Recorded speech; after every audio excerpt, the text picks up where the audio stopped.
it to the Dragon Panther mother. She hesitates for a moment but then swallows it. A few seconds later, her breathing eases, and her eyes soften. Little Jin turns to Ye Tian with relief, saying that her mom is already feeling much better, and Ye Tian smiles, glad she's safe for now. Just as the tension fades, Little Jin warns Ye Tian that danger is coming. A group of black wolf panthers appears. They are the ones who brought the gorilla here on purpose. It's clear they want to take over the forest and push out Jin's parents to become the new leaders. Watching them closely, Ye Tian sees their aggressive posture and knows they're here to challenge for control, but he's not going to let that happen. He steps forward and says no, he won't allow them to take the forest by force. Without waiting, Ye Tian jumps into battle. The fight is quick and intense, but in the end, Ye Tian wins and the black wolf panthers retreat, unable to match his strength. After the fight, Ye Tian lifts Little Jin and tells all the forest creatures that from now on, Jin will be their new leader, and the others quietly accept this without resistance. Even though Jin's mother is still weak, she walks over and insists on thanking Ye Tian, offering him a special gift to show her gratitude. Ye Tian is surprised because he didn't expect anything in return.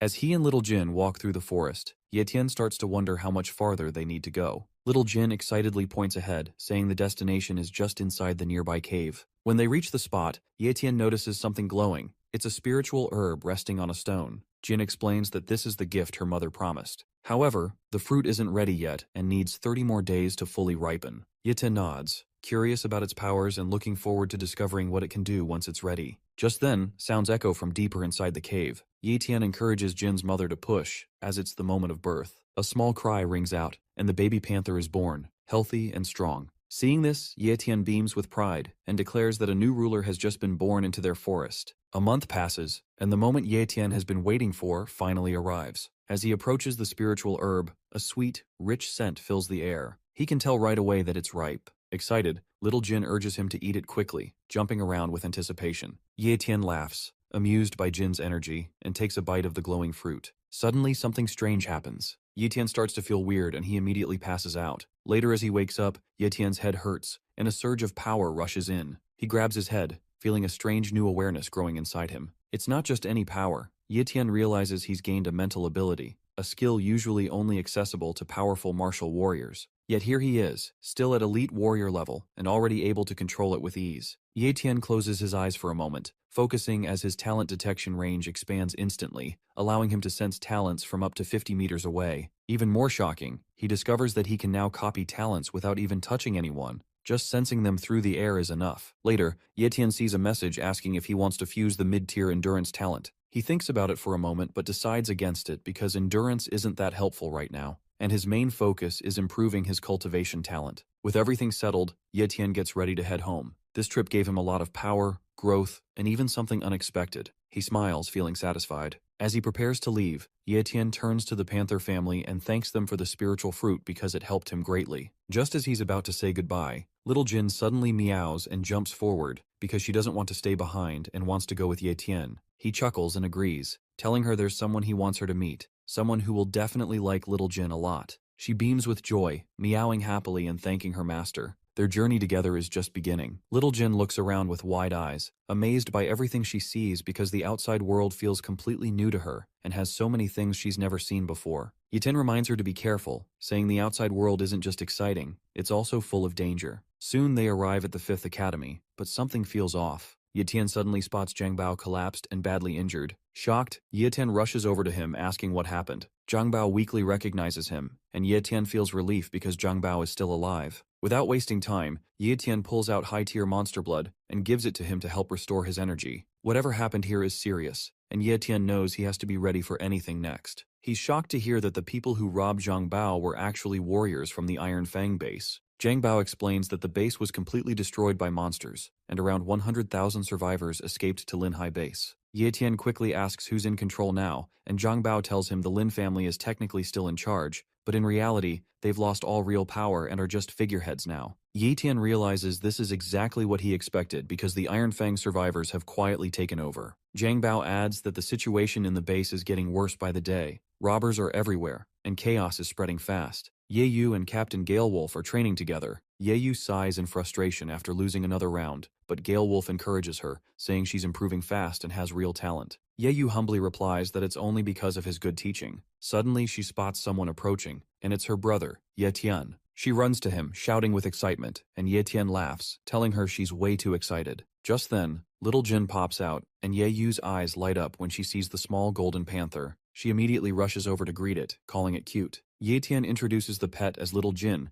and she happily repeats the name, playing with the creature, surprising Ye Tian when she gives more attention to the pet than to him. Gale Wolf laughs and teases Ye Tian that he's been replaced by a kitten. After seeing the captain, Ye Tian thanks him for looking after his sister, and Gale Wolf proudly says that Ye Yu has already become a martial apprentice thanks to her hard work. As their talk shifts, Gale Wolf brings up something serious and asks if Ye Tian has heard about the Iron Fang base starting to invade Linhai base. Ye Tian already knows about the invasion but asks anyway if anything happened while he was gone. Gale Wolf reassures him that everything at home has remained safe. After Ye Tian left, a girl named Xiao Yu visited and left behind a martial pavilion token. She said that anyone from the Iron Fang base would think twice before causing trouble once they saw it. Hearing this, Ye Tian is quietly impressed by her gesture. Gale Wolf then brings up something more serious. A man named Sun Feng has been coming around repeatedly, challenging Ye Tian to a death match. That name instantly sparks Ye Tian's memory. He had checked Sun Feng's talents before, and remembers that he is one of the top 4 geniuses of the Iron Fang base. Since entering the city, Sun Feng has been defeating elite martial warriors one after another without a single loss. Gale Wolf warns Ye Tian not to take him lightly because Sun Feng isn't someone ordinary,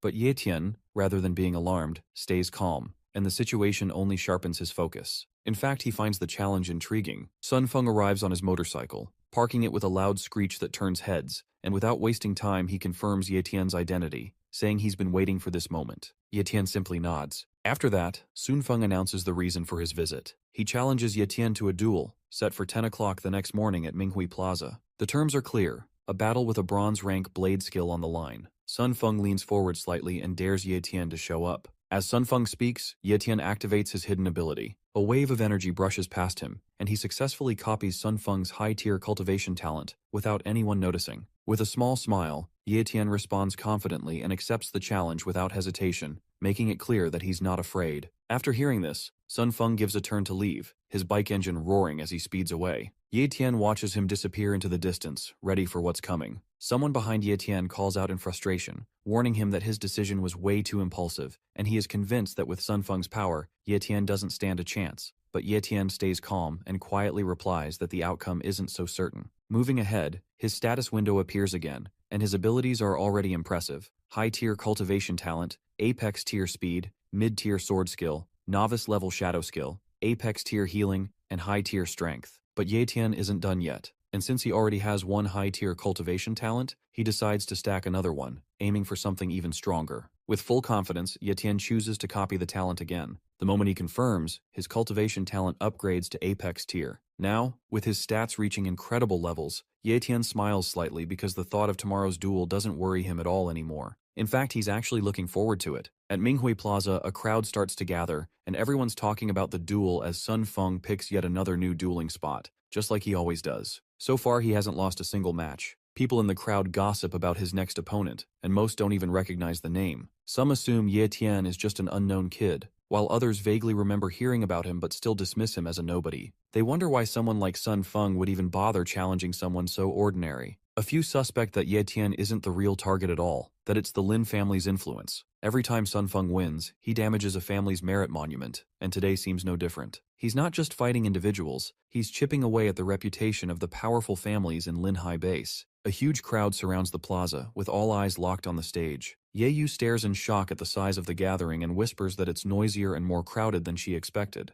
Captain Gale Wolf, standing beside her, explains that Sun Feng always turns his duels into public spectacles to boost his reputation by making sure everyone sees him win. Ye Yu grows anxious because with this many people, reaching her brother feels impossible. She hesitates and suggests they leave, admitting the duel feels dangerous and she's scared for Ye Tian. But Ye Tian stays calm, looks her in the eye with confidence, and promises that everything will be fine and he'll be right back. All eyes turn to the center as Ye Tian steps forward, and whispers ripple through the crowd as people realize this is the one Sun Feng challenged. Many seem surprised, clearly expecting someone more intimidating. Sun Feng looks unimpressed and admits he didn't think Ye Tian would actually show up. The terms are set. Sun Feng offers a bronze rank sword skill called Current Blade as the wager, saying Ye Tian can take it if he wins. In response, Ye Tian pulls out his own bronze rank skill, Shadow Blade, since it matches the same level. Sun Feng glares at the offer, finding Ye Tian's confidence almost insulting. To him it feels like arrogance. Just as the match is about to begin, Ye Yu shouts in panic, warning her brother to be careful.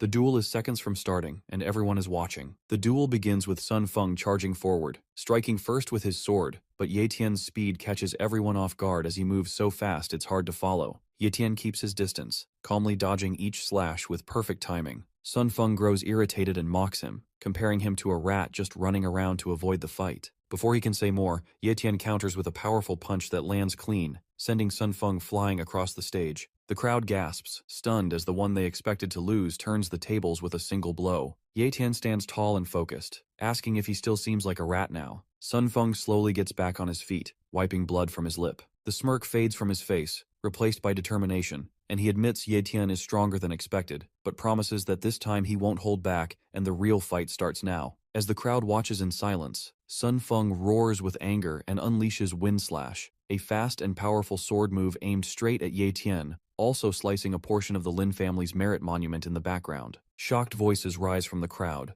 outraged that he dared to damage a symbol of honor just to win. But Ye Tian doesn't flinch. With incredible precision, he dodges the incoming attack with ease, and his calm expression never changes. Seeing this, Sun Feng's frustration grows as he struggles to understand how Ye Tian is still completely untouched. Then Ye Tian casually admits something that makes the entire crowd stir. He wasn't even taking the duel seriously. He reveals that he dragged out the fight just to observe and learn Wind Slash, and that was all he wanted. Ye Tian makes it clear that Sun Feng was never seen as a real threat, just a stepping stone to gain something useful. For Ye Tian, the duel wasn't a test of strength, but a simple demonstration. Furious, Sun Feng charges forward with one final desperate strike, but in a flash, Ye Tian ends the battle with a single clean move. He basically breaks his sword with a mere punch and slashes Sun Feng's face to the ground, and it's over. Ye Tian turns away without another word, because to him, the fight wasn't even worth the effort. The crowd erupts into cheers the moment Sun Feng hits the ground. Everyone stares at Ye Tian in awe, praising his unbelievable strength. Some shout that he's destined for greatness, while others admire how easily he defeated one of the top talents from Iron Fang Base. Right after, Ye Yu rushes over, barely able to believe how strong her brother has become. Her admiration is heartfelt, and she eagerly begs him to teach her once they get home. Ye Tian laughs it off at first, but her excitement brings a genuine warmth to his heart. Meanwhile, the Lin family stands in silent shock as their merit monument lies in ruins, a symbol of their honor shattered during the duel. Even though Ye Tian claimed victory, the Lin family knows they've lost something important. Their young master gives a quiet command, telling the guards there's no need to protect him anymore. Instead, he instructs them to watch over Ye Tian's sister, fully aware of what's likely to happen next. The Sun family won't accept this humiliation without retaliation. They'll come back, and this time, Ye Tian's sister might be the one they target.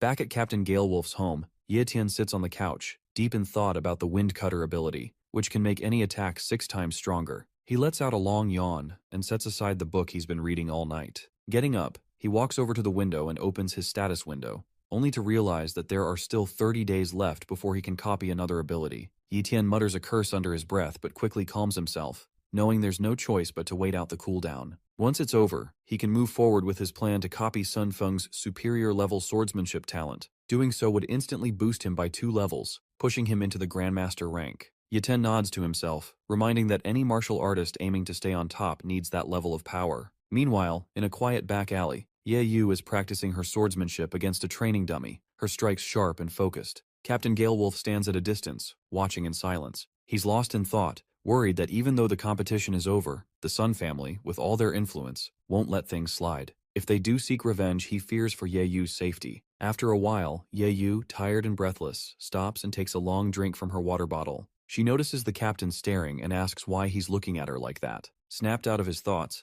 Galewolf blushes slightly, realizing he was lost in his worries, and tells her to come over. As Ye Yu walks up to him, curious, he hands her a cross-shaped amulet and quietly asks her never to take it off. Yu Ye looks at the cross-shaped amulet and finds it beautiful as she asks her captain what it is. He tells her it's an amulet and insists that she must never take it off. Yu Ye nods seriously and promises to protect it no matter what. Meanwhile, a woman with a confident stride jogs down the sidewalk, turning the corner of the house. As she spots Yu Ye and the captain, she calls out to him and says she has some news. The captain asks if it's something new about the Sun family. She reports that members of the Sun family were seen in the market today, busy buying up properties. The captain's expression shifts to surprise, and he mutters that if they're buying property, it means their momentum has slowed, and they likely won't act until they've fully settled in. At the same time, an old man in a wide-brimmed hat is seen throwing trash into a bin. His aura is grim, and the shadow from his hat covers his face. A month passes, and that same old man is seen again, tossing garbage into another bin just as Ye Tian exits a nearby building.